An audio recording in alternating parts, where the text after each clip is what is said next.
A legal residential building lot in northern Ontario can eventually cost you $10. 10. More than 4,000 people expressed interest in Cochrane's offer before the broader program had even officially launched. Then, you read the conditions. You do not buy the land for $10, you pay fair market value first. You build a qualifying home, you meet the program requirements, and achieve occupancy within roughly 2 years. Only then can the town reimburse the difference until your effective land cost falls to $10. And there's another number hiding behind the $10 sign. When the proposal first attracted national attention in 2024, Cochrane's mayor estimated that constructing a modest 1,000 square foot home could cost roughly $300,000. $10 for the land, roughly $300,000 for the house. That gap is what makes this small Ontario town interesting.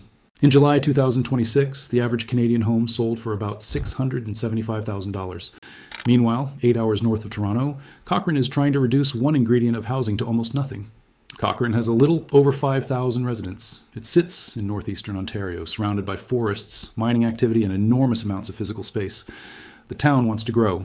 More homes could mean more residents, more customers for local businesses, and a larger municipal tax base. So instead of waiting for developers to arrive on their own, Cochrane designed an unusually aggressive incentive.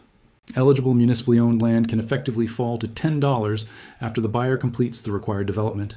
The town is also offering a property tax incentive equivalent to 3 years of municipal taxes spread across 5 years.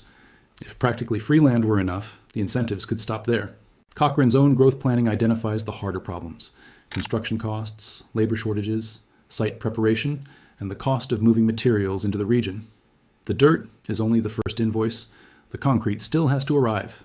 The framing still has to be built. Electricians, plumbers, and other trades still have to be available. A truck bringing materials north does not become cheaper because the lot at the end of the road costs $10. Northern construction also has its own rhythm. A shorter building season can turn delays into months. A missing trade can hold up another crew.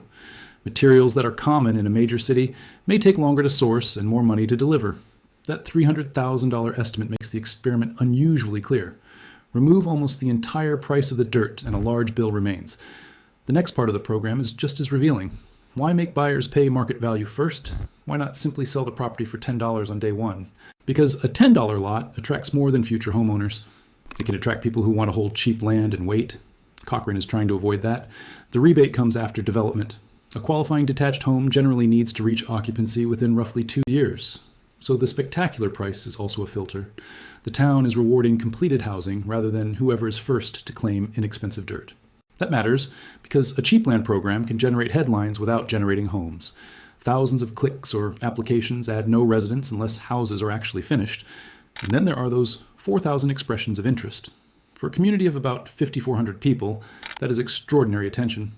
But filling out an expression of interest form is easy. Moving your life to northeastern Ontario is harder. A buyer still needs to finance construction.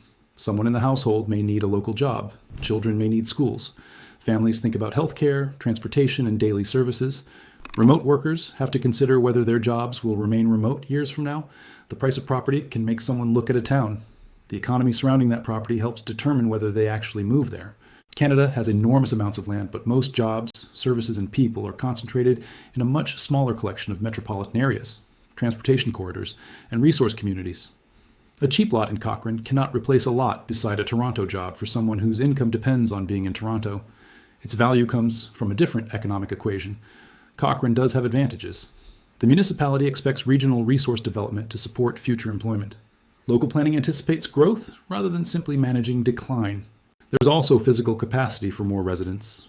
The mayor said in 2026 that the town's water plant was operating at around 60% capacity, while wastewater infrastructure had room for several thousand additional homes.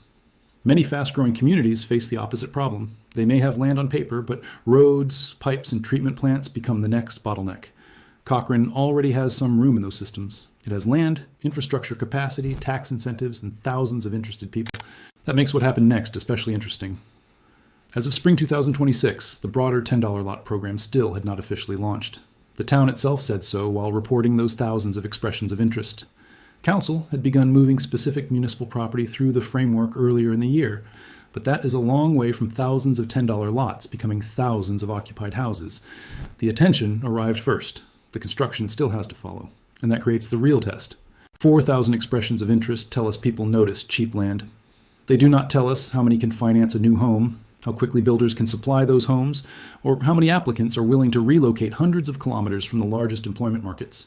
They also do not tell us how many families will still want the deal once they price excavation, labor, financing, utilities, and the rest of the build.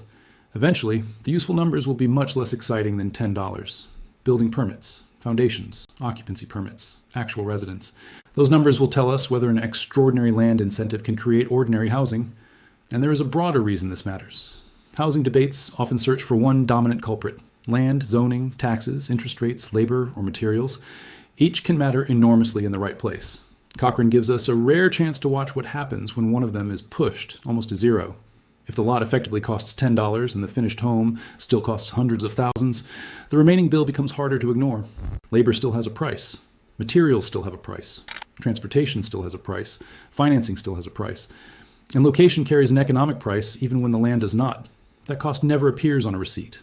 It shows up in the job someone can take, the commute they face, the services nearby, and the opportunities they would give up by moving. This is why two pieces of Canadian land can have wildly different values, even when both are large enough to hold the same house. One sits inside a dense web of employment, transit, schools, hospitals, and customers. The other may offer space and affordability, but asks the buyer to reorganize much more of their life around it. Cochrane is trying to make that trade more attractive by giving away almost all of the land value it controls. If the strategy works, the upside could be meaningful. New residents broaden the tax base. Builders gain work. Local businesses gain customers. Spare infrastructure gets used more efficiently. And if the response is weaker than the 4,000 expressions of interest suggest, that would be informative too.